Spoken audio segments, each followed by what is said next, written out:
Hi lovely peoples, Vaikuntha ద్వార దర్శనం తర్వాత బయటికి రాగానే ఎదురుగ్గా మనకి సెట్ అయితే కనిపిస్తుంది. సో మేము అలా పిక్ తీసుకొని ఇక లోపలికి వెళ్దామనేసి స్టార్ట్ అయిపోయామబ్బా. లోపలికి వెళ్తుంటేనే ఒక కొత్త ప్రపంచంలోకి అడుగు పెడుతున్నట్లు అనిపిస్తుంది.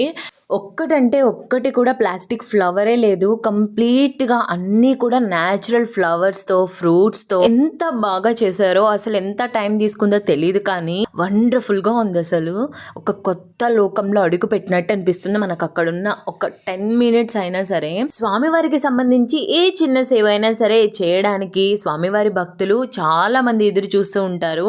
సో ఈసారి చాలా మందికి అవకాశం ఇచ్చారంట ఫ్లవర్ డెకరేషన్ లో.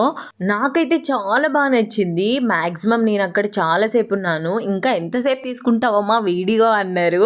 సో ఇక అప్పుడే ఇంకా బయటకు వచ్చేసామన్నమాట. That's about today friends. ఉంటా మరి, బాయ్ బాయ్.